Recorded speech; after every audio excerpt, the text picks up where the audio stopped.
Magandang araw po sa inyo, Kuya Bari. Nais ko lang po sanang magkwento sa inyo ng isang karanasan namin ng aking kaklase na tawagin na lang natin sa pangalang Manny. Siya nga pala, tawagin niyo na lang po ako sa pangalang Boyet. Ang aking kwentong ibabahagi ay naging karanasan namin noong mapadpad kami sa isang liblib na baryo dahil sa aming bisyong pangangaso. Ano Boyet? Tuloy ba tayo mamayang hapon? Malay mo, makatsamba tayo at may mahuli tayong bayawak. Sabi sa akin ni Manny. Saan may balak mo pare? Anong baryo ba yung pupuntahan natin? Sana sa may gubat lang ha, para naman kahit papaano sulit ang ating pangangaso. Sambit ko naman sa kanya. Noong mga panahong iyon, napangisi sa akin ang aking kaibigan. Hindi ko alam kung ano ang ibig sabihin ng nakakaloko niyang ngiting iyon, kaya napatanong ako sa kanya. Pare, ano bang ibig sabihin ng pagngiti mong yan ha? Huwag mo na namang sabihin na may kung ano ka na namang binabalak ha. Wika ako sa kanya. Kasi pare pupunta kasi tayo sa liblib na lugar na medyo nasa dulo na ng ating bayan. Walang gaanong nakakarating dun kasi, dahil nga liblib. Pinapaniwalaan ng kuta iyon ng mga aswang kaya lalo pang iniiwasan ng mga tao ang nasabing lugar. Napalunok naman ako ng aking laway. Nakaramdam na ako ng kaba noon dahil narinig ko ang katagang aswang. Pare, di ba delikado yung lugar na yun? Baka kung ano mangyari sa atin dun ha? Wika ko sa kanya. Napailing sa akin ang aking kaibigan at saka muling nagwika. Hindi naman pre, kung alam nating peligroso ang lugar, uuwi tayo kagad. Sabi niya na siyang tinanguan ko naman. Dahil sa naging pag-uusap naming iyon, pumayag ako sa kagustuhan ng aking kaibigan. Nang makapagpaalam siya, inihanda ko na rin ang aking sarili at saka ang mga gamit na aking gagamitin. Pare, sana may mahuli na ako kahit na isa lang. Sambit niya sa akin. Noong nasiguro ko na ang mga damit sa kagamit na aking dadalhin, nagpahangin ako sa labas ng aming bahay. Hinintay ko ang pagbabalik ni Manny hanggang sa malapit ng dumilim iyon. Saktong babalik na sana ako sa loob ng aming bahay nang makita kong paparating na si Manny. Kaya kinuha ko na ang aking mga dadalhin at saka sinalubong siya. O tayo na pre. Pagyaya niya sa akin na agad ko namang tinanguhan. Mabilis kaming naglakad patungo sa kalsada at saka nag-abang ng masasakyan. Subalit makalipas ang ilang minutong paghihintay ng masasakyan, wala pa ring dumating. Dahil doon, nagpasya na lang kaming magkaibigan na lakarin ang patungo sa liblib ng baryong iyon. Habang naglalakad noon, nakaramdam ako ng kakaibang kilabot. Ako, bakit kaya ito ang aking nararamdaman? Tanong ko sa aking sarili. Nagpasya kami ni Manny na dumaan sa mga shortcut at makaraan lang ang humigit 1.5 oras na paglalakad. Nakarating kami sa liblib na baryong iyon. Nagtaka pa nga ako dahil wala palang gaanong bahay roon. Bakit kaya walang mga kabahayan dito? Tanong ko kay Manny. May mga kabahayan naman dito. Pero siguro dun sa bandang malapit sa simbahan nila. Tugon sa akin ng aking kaibigan. Nagpasya kaming pumasok na sa gubat at saka sinimulan ang pangangaso. Saktong may nakita kaming isang malaking bayawak, kaya sinundan namin iyon ni Manny. Ayun pre, doon pumunta yung bayawak. Bilisan natin baka mawala pa yun. Sabi ko naman sa kanya. Naisip ko na sayang kasi kung makawala iyon dahil may kalakihan naman ang nasabing bayawak na iyon. Lakad takbo ang nagawa namin ni Manny upang habulin ang nasabing hayop. Subalit nakalabas na kami sa kabilang bahagi ng gubat ngunit hindi na namin natanaw pa ang nasabing bayawak. Nampuch, saan kaya nagpunta yun? Ito lang naman yung direksyon na tinahak nun ah. Pagtatakang wika ng aking kaibigan. Babalik na sana kami sa loob ng gubat upang mangaso, subalit may narinig kaming ingay sa hindi kalayuan. Parang nagsasaya ang mga iyon, kaya pareho kaming natigilan ni Manny. Uy, ano kaya ang meron at parang may kasiyahan doon ah? Tanong ko sabay turo kung saan banda nanggagaling ang ingay. Baka may piging. Halika, subukan natin puntahan yun. Baka naman makakain tayo roon. Nakangising sabi sa akin ni Manny. Dahil nauna na siyang maglakad, wala na akong nagawa pa kung hindi ang sumama sa kanya, Kuya Bari. Habang naglalakad noon ay napapaisip ako kung ano ang mayroon sa bahaging tinutungo namin. Noong medyo malapit na kami sa lugar kung saan may nagdaraos ng piging, nakita naming maraming mga tao ang naroroon at kumakain.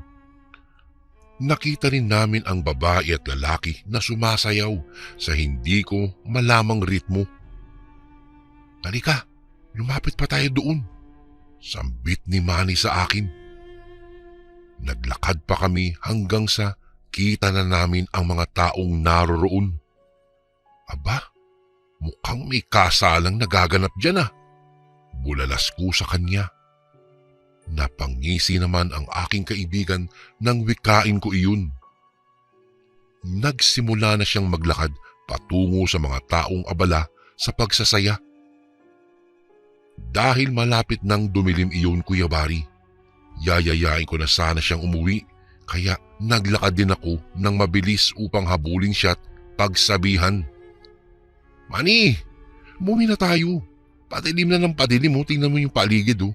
At baka mahirapan tayo mamaya sa pagbaybay sa daan. Wika ko sa kanya. Sige, pero sandali lang. Makisaya muna tayo sa kanila sandali. Alam mo kasi bibihira lang kasi nagkakaroon ng kasalan sa mga baryo dahil kadalasan ay sa bayan iyon ginaganap. Sige na, sabi niya sa akin. Bago ko po ipagpatuloy ang kwentong ito ay may request sana ako sa iyo kasundo. Isang pindot lang ito kasundo sa subscribe button namin. Malaking tulong po ito sa amin kasundo upang mapagpatuloy pa namin ang mas marami pang magagandang kwento. Salamat sa pag-subscribe mo, bagong kasundo. Napailing ako dahil sa kanyang sinabi. Muli ko pa sana siyang yayayain, subalit muli siyang naglakad. Sige na pre, sandali lang tayo. Tingnan lang natin kung paano nila iyon dinaraos, sabi niya habang naglalakad. Hinabol ko ang aking kaibigan hanggang sa makalapit kami sa tapat ng isang bahay kung saan mayroong piging. Noong naroroon na kami ay nagtago kaming dalawa at saka nagmatsyag sa paligid. Walang ano-ano. Biglang lumakas ang kabog ng puso namin. Narinig namin kasing mas lalong lumakas ang hiyawan ng mga tao. Napatitig na lang kami ni Manny noon sa mga bagong dating. Uy, ano yan? Hindi ako makapaniwala. Ang mga taong kararating lang ay may pinagtutulungang buhatin. Hindi iyon baboy o anumang hayop, kung hindi isang taong wala ng malay. Iyan na ang buhay na lechon. Lalo pang naghiyawan ang mga tao. Noong mga panahong iyon, nakumpirma na namin ni Manny na mga aswang nga ang mga tao sa nasabing baryo. Ilang sandali pa, inilapag nila ang nasabing tao.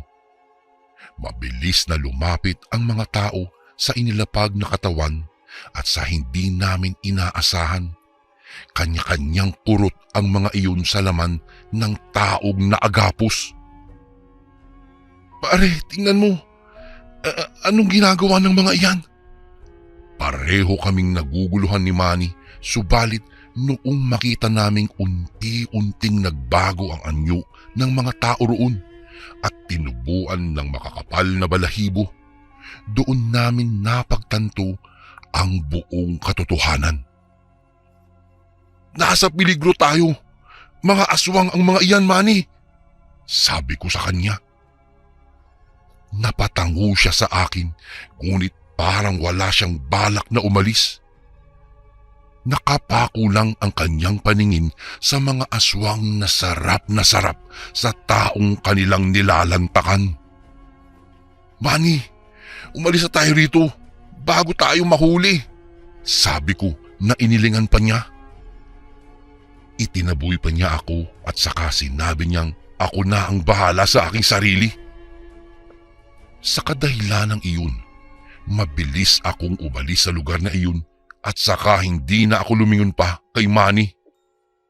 Iniwanan ko na siya. Natigilan lang ako noon sa aking pagtakbo nang marinig ko ang boses niya na sumisigaw. Si Manny yun ah, tanong ko sa aking sarili. Naisip kong baka kailangan niya ng tulong, kaya bumalik ako sa bahagi kung saan kami nagtago at sumilip sa kasalan. Dali-dali akong naglakad patungo roon, subalit noong makabalik na ako roon, nakaramdam ako ng kilabot dahil wala na roon si Manny. Walang ano-ano, nagulat ako nang may masagi ako. Pinulot ko iyon at nabahala ako nang mawaring sombrero iyon ng aking kaibigan. Ilang sandali pa, napatingin ako sa mga kabahayan doon nang may marinig akong sigaw na nanghihingi ng tulong. Pamilyar sa akin ang boss na yan ah. Kay Manny yun. Bulalas ko.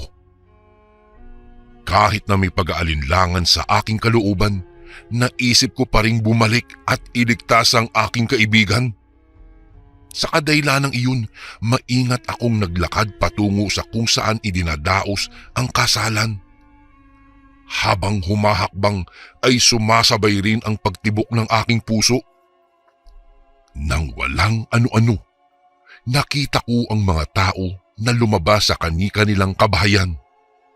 Nakita ko rin ang ilang kalalakihan na may pinagtutulungang buhatin. Namulagat na lang ang aking mga mata noon nang mapagtanto ko na ang kaibigan kong iyon. Anong gagawin nila kay Manny? Noong mga panahong iyon, nais kong sumigaw para awatin sila. Ngunit naisip kong baka kung gagawa ako ng ingay, mababaling ang kanilang atensyon sa akin at ako ang kanilang huhulihin. Dahil doon, tahimik lang akong nagmatsyag sa kung anong ginagawa nila. Walang ano-ano, narinig kong sumigaw ang aking kaibigan. Kinuyog siya ng mga tao roon, kaya napapikit na lang ako ng aking mga mata.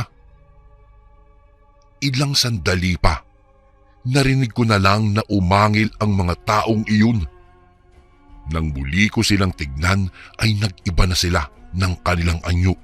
Mula sa pagiging tao ay naging mabalahibong nilalang. Nanlumo na lamang ako noon, Kuya Bari, nang makita kong pinagpepiestan ng mga aswang ang aking kaibigan.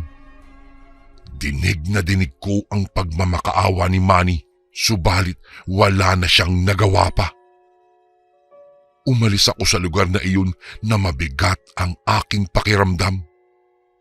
Hindi ko akalain ang pagsilip lang namin sa kasalang naganap na iyon ang magiging mitya ng buhay ng aking kaibigan. Nangangatog ang aking mga tuhod na binaybay ang daan pauwi. Hindi ko mapigilang umiyak dahil hindi maalis sa aking isipan ang pangyayaring iyon. Hindi ako makapaniwala na wala na ang aking kaibigang si Manny. Kung sana lang nakinig siya, buhay pa rin siya hanggang ngayon. Pagkarating ko po sa aming baryo, Kuya Bari, ay dumiretso ako sa barangay namin upang i-report ang nangyari. Hindi Hindi naman makapaniwala ang mga taong nakarinig sa aking salaysay. Kinabukasan, pinuntahan nila ang nasabing baryo, ngunit sa hindi ko mawaring dahilan. Wala pong katao-tao doon pagdating namin at tila isang abandonadong lugar ito. Mas lalo akong nanlumo nung nakitang walang katao-tao ni hayop man lang. Pinaghinalaan patuloy ako ng mga tanod na baka daw nagdadahilan lang ako at ako ang pumatay sa aking kaibigan. Di ko magagawa yun. Sa kasamaang palad, walang natagpuang mani sa lugar na iyon. Hinalughog ang bawat sulok ng simbahan, ngunit bigo sila na makita pa ang kaibigan ko.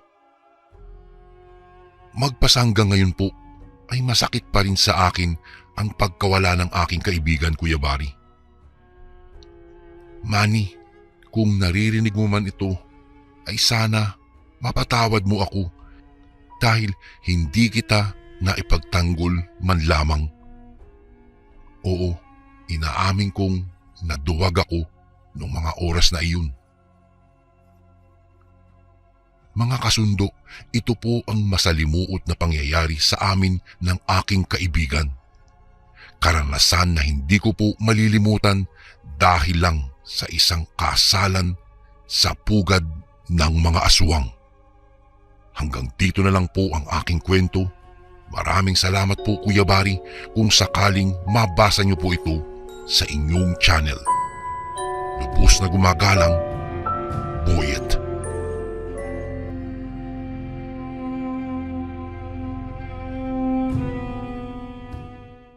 Magandang araw po sa inyo, Kuya Barry, at sa lahat ng iyong mga tagapakinig. Itago niyo na lang po ako sa pangalang Adam. Buong akala ko po noon ay hindi totoo ang mga kwento tungkol sa mga sinasabi nilang kulto o grupo ng mga tao na sumasamba sa kakaibang nilalang.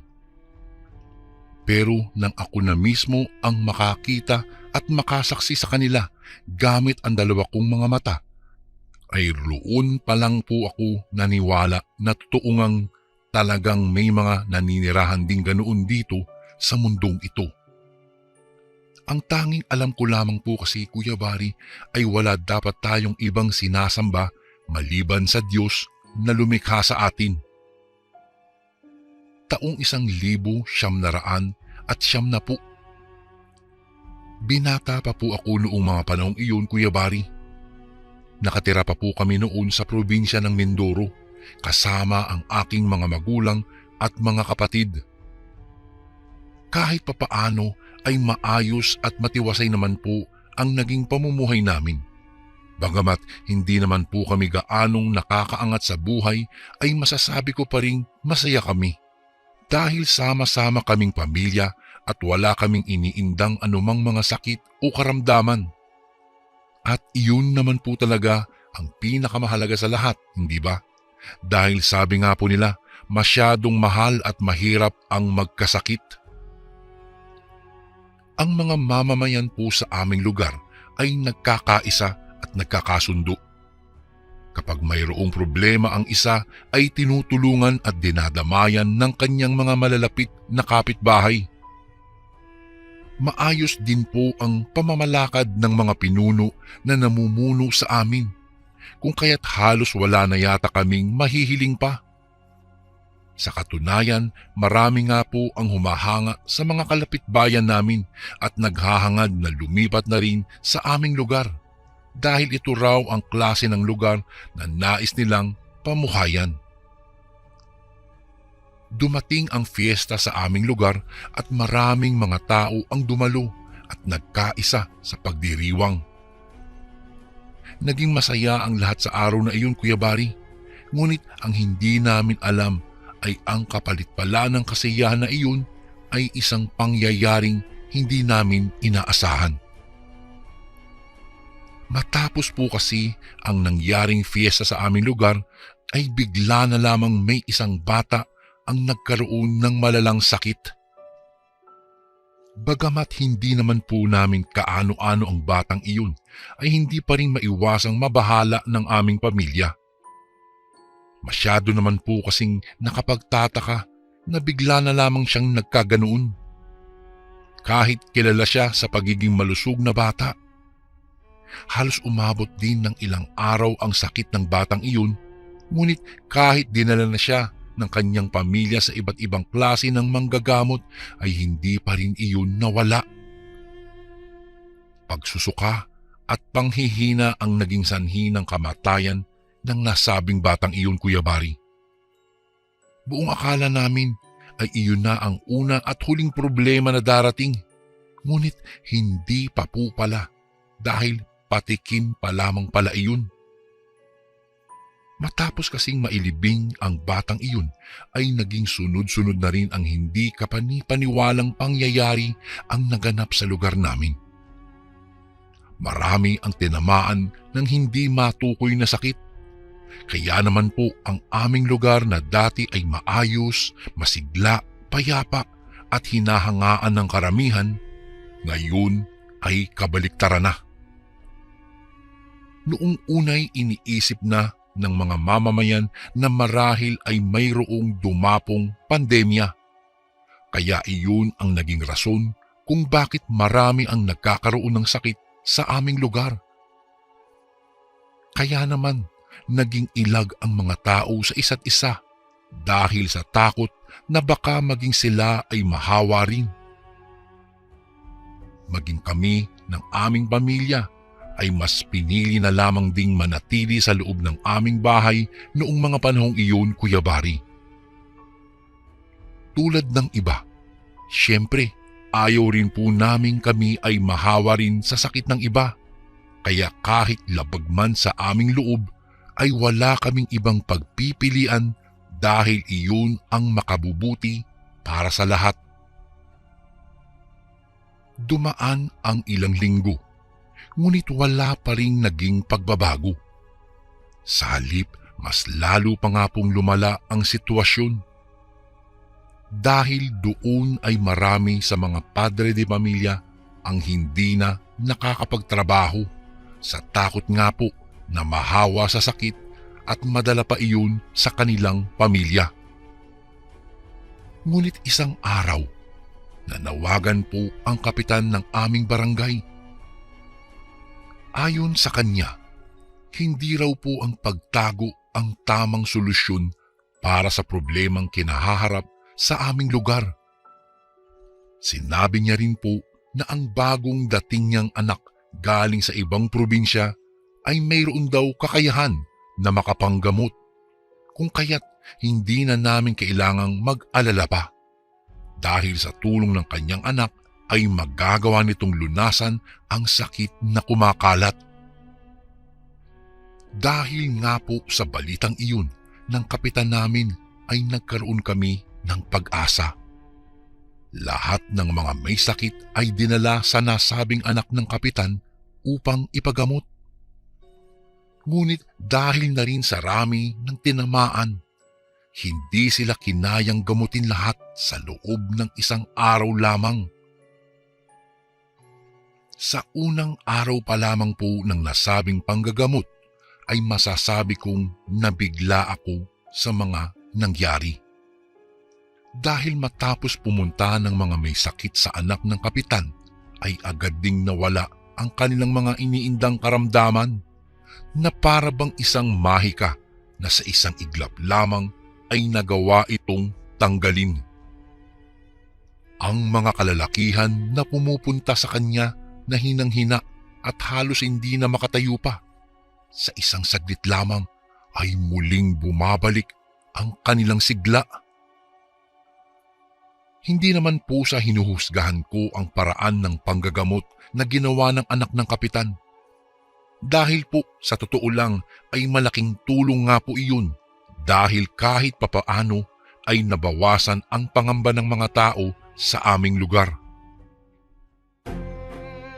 Bago ko po ipagpatuloy ang kwentong ito ay may request sana ako sa iyo kasundo. Isang pindot lang ito kasundo sa subscribe button namin. Malaking tulong po ito sa amin kasundo upang mapagpatuloy pa namin ang mas marami pang magagandang kwento. Salamat sa pag-subscribe mo, bagong kasundo.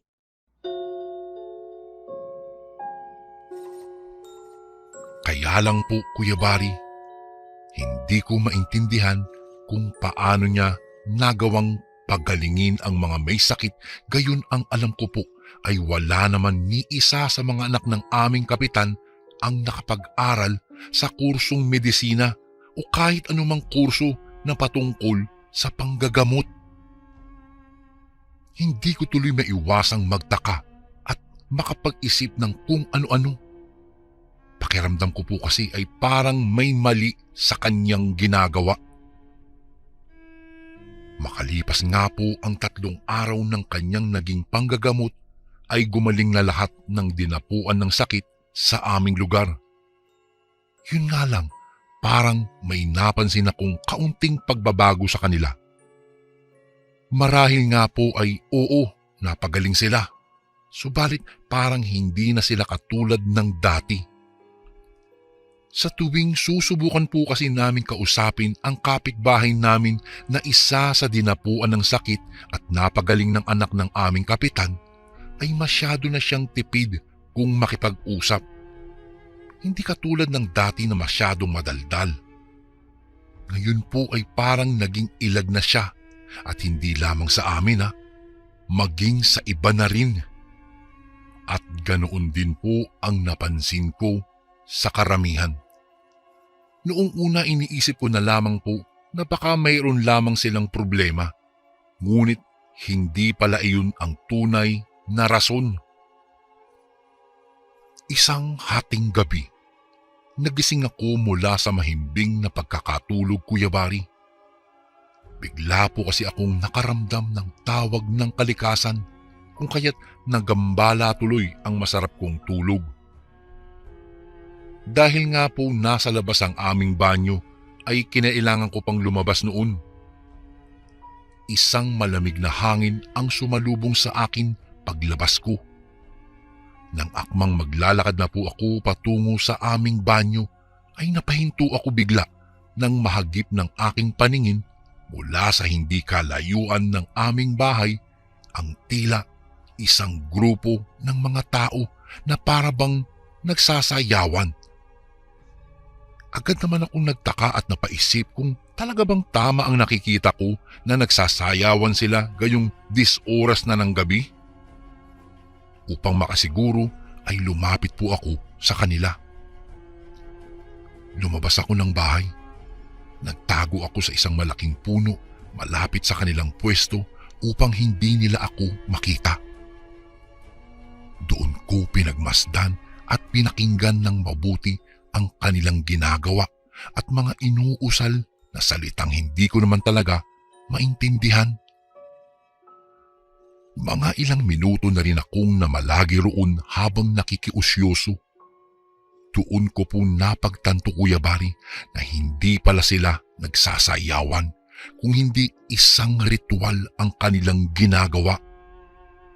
Sa tansya ko po ay aabot ng 12 tao ang naroroon. Lahat sila ay may nakatalukbong na tela sa kanilang mga ulo. Kaya hindi ko sila mamukhaan lalo pat gabi rin. Tanging ang liwanag ng apoy lamang na nasa kanilang gitna ang nagsisilbing liwanag noon na aking nakikita. Maya-maya pa ay nagsiluhod sila at may isang tao lamang ang natirang nakatayo. Sa hindi malamang dahilan ay biglang umihip ng malakas ang hangin, dahilan para liparin ang tela na nakalagay sa kanilang ulo, kaya nakita at nakilala ko kung sino siya. Nanlaki ang aking mga mata at hindi makapaniwalang nang mapagtanto kong ang anak pala iyon ng kapitan. Hinanap ng paningin ko ang kanyang ama at hindi nga ako nabigong makita siya. Kabilang siya sa mga taong nakaluhod sa harapan ng kanyang anak. Bakit nila sinasamba ang babaeng iyan? pabulong na tanong ko sa aking sarili. Maya-maya lang ay muli na namang nagsalita ang babae ng kung ano-anong mga salitang hindi ko maunawaan. Hindi ko alam kung anong lengguwahe ba ang kanyang ginagamit. Ngunit isa lang ang alam ko. Isa iyong ritual upang mapasunod niya ang mga taong nakaluhod sa kanyang harapan dahil sinasabayan siya ng mga ito. Matapos niyon ay dahan-dahan silang nagsilapitan sa babae at parang mayroong ipinasang kung anumang bagay na kulay itim sa kanila ang nilalang. Doon ko rin nakilala na ang mga taong iyon pala na sumasamba sa babae ay ang mga tao lang ding ginamot niya sa sakit. Ngayon, alam ko na. Alam ko na kung bakit parang nagkaroon ng mga pagbabago sa kanila. Iyon pala ay dahil nasa ilalim na sila ng kanyang ritual. Kaya pala ganoon na lamang siya kung sambahin at luhuran ng mga tao. Akmang aalis na sana ako upang bumalik sa amin at ipaalam sa lahat ang nakita ko. Ngunit bigla naman akong may natapakan na tuyong tangkay dahilan para lumikha iyon ng ingay at mapatingin silang lahat sa akin. Agad na kumalabog ng husto ang aking dibdib, Kuya Bari, dahil sa takot at kaba. Bago pa man sila makalapit sa akin ay inipon ko na lahat ng aking lakas upang makatakbo at makatakas. Noong makarating ako sa bahay ay para na akong naligo sa sarili kong pawis dahil sa pagod. Hangos na din ako noong mga sandaling iyon at kulang na lang yata ay atakihin na ako sa puso, Kuya Bari. Nang gabi ring pong iyon, agad kaming umalis sa lugar na iyon matapos kong ikwento sa aking pamilya ang aking nakita. Sa ngayon po ay hindi na namin binalikan pa ang lugar na iyon, Kuya Bari. Ayaw po kasi namin na baka balang araw ay maging isa na rin kami sa mapasailalim sa ritual ng nilalang na iyon at mawala rin kami sa katinuan katulad ng nangyari sa iba. Sa ngayon po, masaya na po kaming naninirahan dito sa probinsya ng Bulacan. Bagamat hindi ko pa rin po makakalimutan ang tungkol sa kulto sa Mindoro na aking nasaksihan. Kahit papaano ay maayos na rin po ngayon ang aming buhay. Isang pangyayaring kakaiba at hindi ko akalain na matutuklasan ko. Isang uri ng panggagamot na mayroon palang kapalit. Gumaling ka nga pero kaluluwa mo pala ang kapalit nito. Isang karanasan ang aking nasaksihan na hindi ko malilimutan, Kuya Bari, dahil minsan kong nakita ang mga kaawa-awa kong mga kapitbahay na pumasok sa bitag sa isang kulto sa Mindoro. Hanggang dito na lang po ang aking kwento, Kuya Bari. Salamat po kung sakaling mabasa niyo po ito sa inyong channel. Advance Merry Christmas po pala sa lahat ng ating kasundo na nakikinig ngayon, lalong-lalo na yung mga OFW natin na walang sawang naghahanap buhay para sa kanilang pamilya. More power po and God bless po. Lubos na gumagalang, Adam.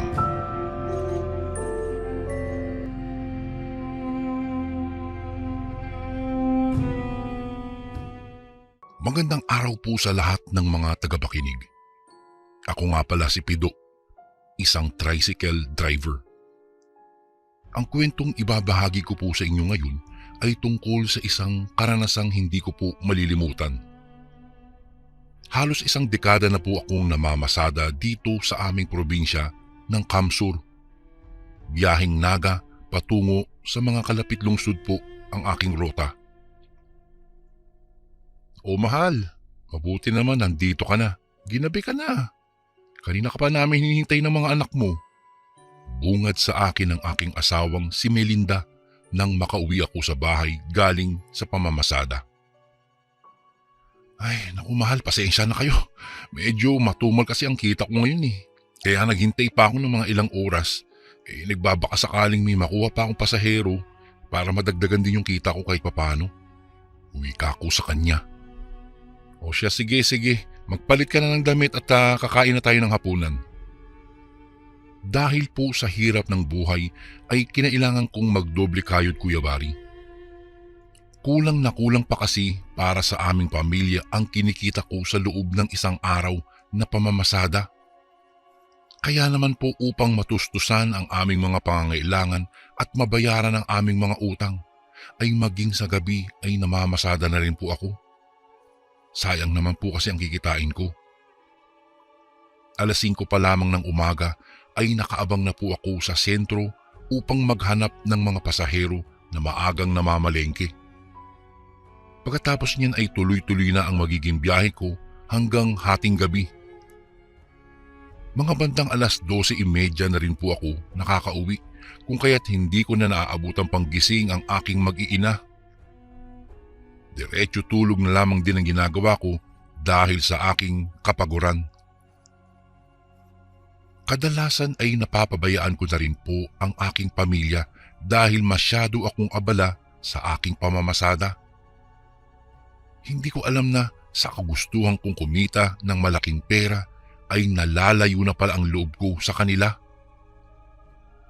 Miko, anak, gabi na ha. Matulog ka na. Ano pa ba yung ginagawa mo?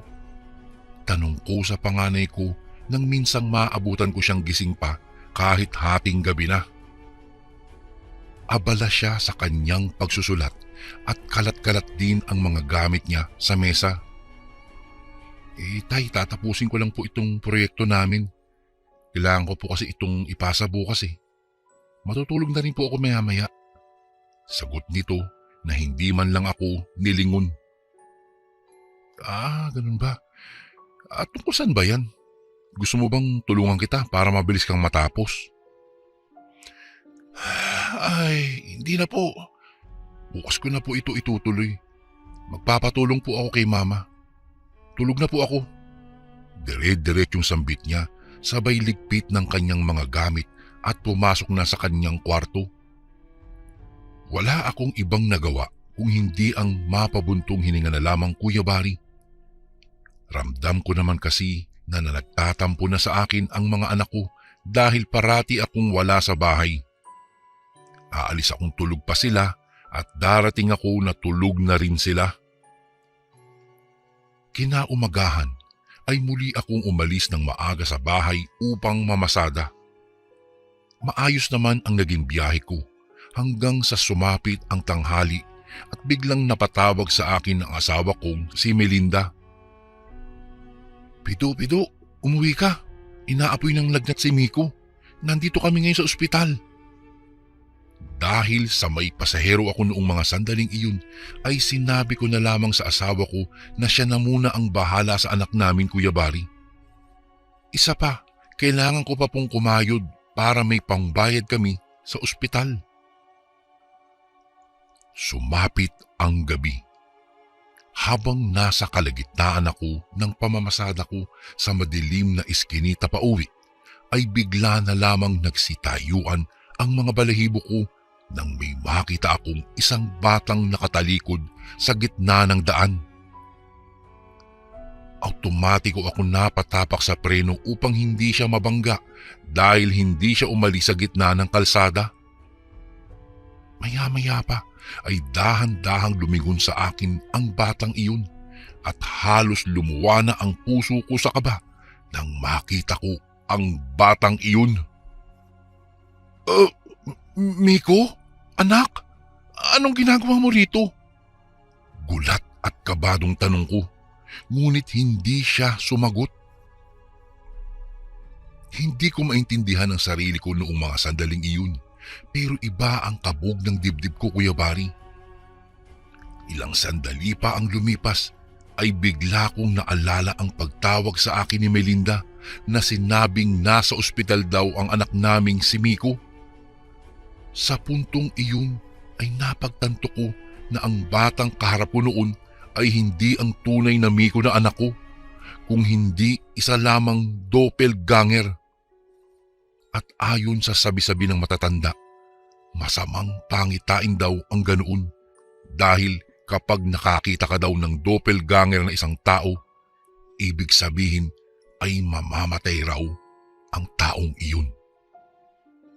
Kaya naman, mabilis kong pinaharurot ang minamaneho kong tricycle upang puntahan ang ospital na sinasabi sa akin ni Melinda kung saan niya dinala ang anak naming si Miko. Labis na takot at kaba ang nararamdaman ko habang patungo ng ospital, Kuya Bari. Pinagpapawisan ako ng malamig at ramdam ko na rin ang panghihina ng aking katawan. Nang makarating ako sa ospital, ay naabutan kong humahagulgul ang aking asawa kasama ang iba pa naming anak. Sa puntong iyon ay tuluyan na akong nanghina. Nang tanungin ko kung nasaan si Miko, ay itinuro nila sa akin ang pintuan ng morgue. Noong unay ayokong maniwala, ngunit upang makasiguro ay pinuntahan ko pa rin iyon. Dahan-dahan akong naglalakad papasok at nakita ko nga roon si Miko na nakahiga sa kama. Hindi na humihinga. Isa na siyang malamig na bangkay. Halos panawan ako ng bait ng mga oras na iyon, Kuya Bari, para akong mababaliw dahil sa nangyari. Hindi ko maiwasang sisihin ang aking sarili sa lahat. Siguro kung pinuntahan ko siya kaagad kanina nang tumawag sa akin ang asawa ko, ay nakausap ko pa sana siya at nayakap kahit sa huling sandali. Kung alam ko lang na ganoon ang mangyayari, ay hindi na sana ako namasada ng araw na iyon. Dito ko na po tatapusin ang masakit na pangyayaring nangyari sa buhay ko bilang isang tricycle driver. Sana po ay kapulutan niyo ng aral at huwag nang gayahin pa ang ginawa kong pag-una sa pamamasada kaysa sa pamilya dahil sigurado akong pagsisisihan niyo ito sa huli. Lubos na gumagalang, Pido. Magandang araw po sa mga masusugid na tagapakinig ng inyong channel, Kuya Bari. Itago niyo na lang po ako sa pangalang Anastasio. Ako po ay isang jeepney driver. Matagal-tagal na rin po akong namamasada gamit ang ipinamanang jeep sa akin ng aking ama.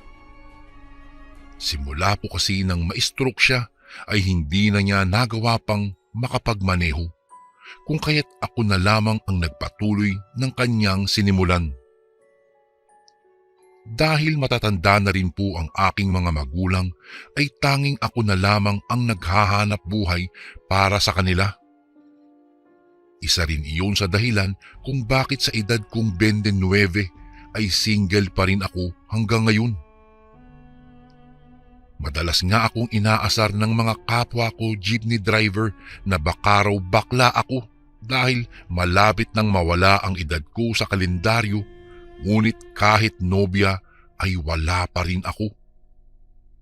Alam mo pre, kung ako niyan sa'yo maghahanap na ako ng mapapangasawa ko. Para naman sa tuwing uuwi ako sa bahay na pagod ay may magpapasaya sa akin. Ani ni Berto na sinabayan naman ng halakhakan ng iba pa naming kasamahang jeepney driver. Oo nga naman, hindi yung puro pasahero na lang ang hanap mo. Dapat sabayan mo rin ng paghahanap ng chicks. Ang daming magaganda dyan, pre.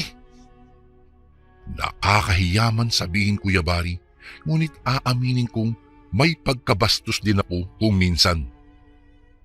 Lalo pa kung minsang may pasahero kong babae na kung makasuot ng damit ay halos kita na ang kaluluwa dahil sa iksi ng mga suot nito. Hindi ko talaga maiwasan na mapatingin at mapatitig sa kanila ng patago kapag ganoon na ang sitwasyon. Pero hanggang titig lang po ang ginagawa ko, Kuya Bari ha. Kailanman ay hindi ko binalak na gumawa ng masama sa isang babae dahil nire-respeto ko po ang nanay ko bilang isa ring babae. Isang gabi, pasado 10:00 na po kung kaya't napagpasyan ko ng umuwi dahil pakiramdam ko ay wala na naman akong makukuhang pasahero sa ganoong oras. Habang nasa kalagitnaan ng pamamasada pauwi sa amin ay bigla na lamang may isang babae ang pumara sa akin. Nagtataka ako nung una kung bakit siya pumara sa akin gayong wala naman akong ibang sakay na pasahero dahil nga pauwi na ako. Tatanggihan ko na sana siya, ngunit nang mapatingin ako sa paligid ay nakita kong wala nang ibang tao at sasakyan sa labas maliban sa aming dalawa, kung kaya't nakonsensya naman akong iwan siya ng mag-isa. Wala akong ibang nagawa kung hindi ang pasakayin ang babaeng ito. Nang tuluyan na siyang makapasok ay tinanong ko kung saan ang punta niya. Ngunit laking pagtataka ko nang hindi ito sumagot sa akin. Nanatili siyang nakayuko mula pa kanina nang pumara siya at hanggang sa makapasok. Isinenyas niya lamang ang kanyang hintuturong kamay sa diretsyong daan ng kalsada, kung kaya't iyon ang sinunod ko.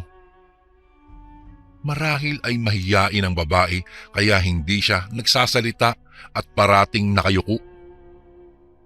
Duda ko nga nung una ay pipi ito. Dumaan ang halos kalahating oras ay hindi ko pa rin naririnig ang pagpara ng babae. Hindi ko na tuloy maiwasang kabahan ng mga sandaling iyon, Kuya Bari, lalo pat ang daan na tinatahak namin ay masyado ng madilim dahil walang mga ilaw sa paligid at wala ring mga kabahayan. Miss, saan ba kasi ang punta mo? Kanina pa tayo rito bumabiyahe pero hindi ka pa rin bumababa. Medyo irritable at nag-aalang tanong ko sa kanya habang nakatingin sa rear mirror na nasa gilid ko. Mula sa salamin na iyon ay nakita ko ang dahan-dahang pag-angat ng tingin ng babae sa akin. Hindi ko maintindihan ang biglaang pagkabog ng sobrang bilis ng dibdib ko nang magtama ang paningin namin sa salamin. Agad kong natapakan ang preno dahil sa labis na takot at pagkabigla. Dahil isang nakakatakot na tingin ang iginawad sa akin ng babae. Namumula ang kanyang mga mata. Ilang sandali pa ay biglang napapikit siya at napaunat kasabay ng unti-unting pagbabago ng kanyang anyo. Ay, anong klaseng nilalang ka? Nanginginig na tanong ko.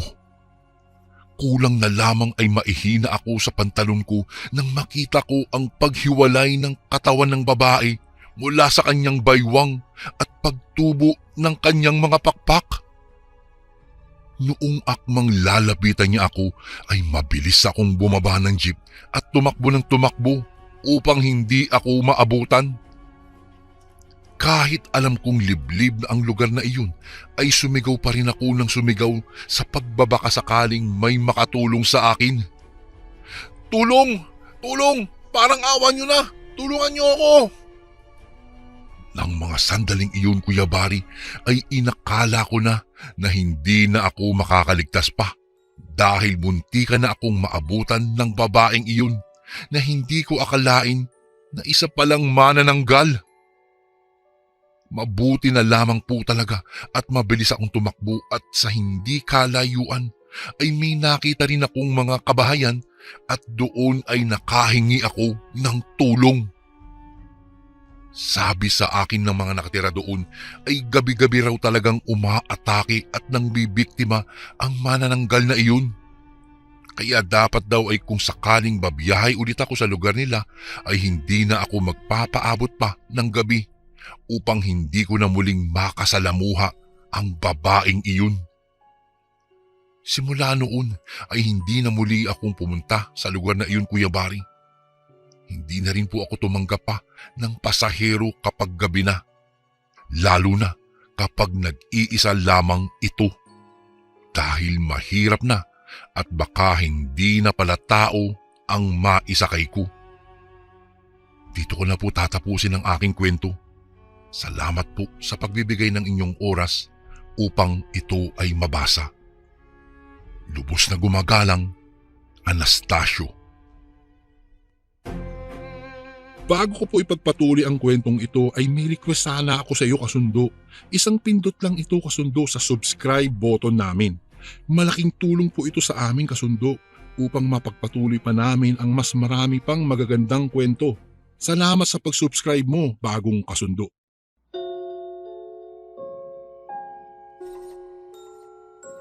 Magandang araw po sa inyo, Kuya Bari, at sa mga masusugid mong tagapakinig.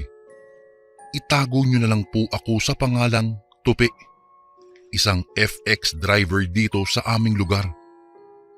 Hindi po ako nakapagtapos ng aking pag-aaral kung kaya't ang pangarap kong maging isang seaman noon ay nauwi sa pagiging isang FX driver na lamang. Bagamat masakit para sa akin na hindi ko po natupad ang pangarap ko dahil sa hirap ng buhay, hindi ko pa rin naman iniisip na malas ako.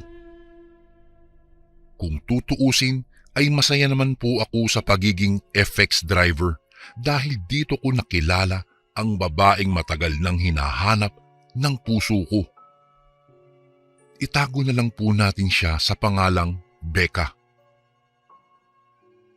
Ilang taon din po kaming nagsama at pinala din na mabiyayaan ng 3 mga anghel.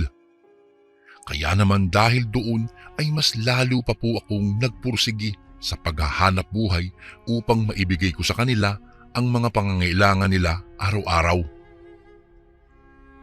Naging masaya naman po kami sa loob ng ilang taon, ngunit sadyang hindi maiiwasan na dumating ang problema upang subukin ang katatagan ng isang mag-asawa. Bigla na lamang po kasi naming nalaman na may sakit pala ang asawa kong si Becca. Breast cancer, Kuya Bari. Nang mga sandaling iyon ay hindi ko pa po alam kung papaano ko tatanggapin ang katotohanan iyon, lalo pa at hirap din kami sa buhay. Hindi nagtagal ay unti-unti nang nanghina at bumigay ang katawan ng asawa ko, Kuya Bari. Bagamat inaasahan na namin na mangyayari iyon dahil sinabi na rin naman sa amin ng kanyang doktor ang tungkol doon na dapat na raw kaming maging handa sa mga mangyayari. Masakit pa rin sa akin ang lahat at kahit ano yata ang gawin ko ay hindi ko iyon magagawang tanggapin. Hindi ko kayang tanggapin na wala na ang asawa ko, ang babaeng pinakamamahal ko. Ilang taon akong binalot ng lungkot at sakit. Na-depress ako dahil sa nangyari. Mabuti na lamang po at hindi ako pinabayaan ng mga magulang ko noong mga panahong lugmok na lugmok ako. Lumipas ang halos 3 taon ay nagawa ko rin ulit na makabangon sa tulong nila. Mahirap pero pinilit ko ulit na bumalik sa dati at mamuhay ng normal para na rin sa mga anak namin. Muli akong bumalik sa pamamasada makalipas ang ilang taon upang masustentuhan ang pag-aaral ng mga anak ko. Buong akala ko po noon ay ayos na ako at tuluyang nang makakalimot sa mga nangyari, ngunit hindi pa pala. Isang hapon, nang minsang mapadaan ako sa lugar kung saan kami unang nagkakilala ni Becca, ay bigla na lamang bumalik sa akin ang lahat ng masasayang alaala naming dalawa. Dahil doon ay nakalimot ako sa realidad na wala na siya. Dali-dali akong bumaba ng FX ko at hinabol siya. Becca! Becca, mahal! Sandali! Hintayin mo ko! Sasama ako sa iyo! Hindi ko alam kung bakit patuloy siyang tumatakbo papalayo sa akin habang patuloy ko namang siyang hinahabol. Nakangiti siya habang kumakaway pa na tila masayang masaya na tinatakbuhan ako. Sa hindi malamang dahilan ay bigla na lamang nagsimulang tumulo ang mga luha ko nang makita kong napakalayo na niya sa akin. Pero kahit ganun pa man ay hindi ako tumigil sa katatakbo dahil ayokong mawala siya sa paningin ko. Hindi ko na namalayan ang oras ng mga sandaling iyon, Kuya Bari. Bigla ko na lamang napagtanto na gabi na pala noon nang makita kong madilim na ang paligid. Hinanap ko rin noon ang hinahabol kong si Becca, ngunit bigla na lamang siyang naglaho na parang bula. Doon ko rin napagtanto na nasa sementeryo na pala ako noong oras na iyon. Hindi ko alam kung papaano ako nakarating doon. Ngunit marahil ay doon ako dinala ng mga paa ko sa katatakbo upang ipaalam sa akin ang buong katotohanan na ang taong hinahabol ko ay matagal nang namaalam sa mundong ito. Maya-maya pa, bigla na lamang akong may natanaw na mga taong papalapit sa akin. Ang mga itsura nila at kulay ng balat ay namumutla na parabang mayroon mga iniindang malalang karamdaman.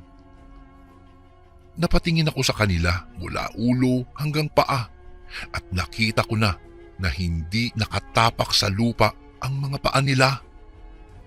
Ngunit sa halip na makaramdam ng takot ay naiyak na lamang ako nang muli kong makita si Becca na kasama na nila.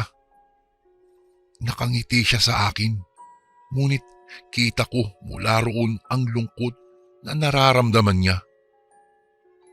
Gustuhin ko man siyang lapitan noong mga sandaling iyon ay hindi ko na nagawa pa nang bigla na lamang silang maglaho. Tol! Uy, Tol! Anong ginagawa mo rito? Napatingin ako sa lalaking nagsalita at tumapik sa aking balikat. Nakita ko ang kaibigan kong si Reynand na kapwa ko rin FX driver. Nakita kita kanina na bumaba sa FX mo at nagtatakbo. Kaya nagtaka ako kung saan ka pupunta. Kaya kita sinundan, pre. Tol, si Becca. Si Becca. Umiiyak na usal ko sa kanya. Pare wala na si Becca.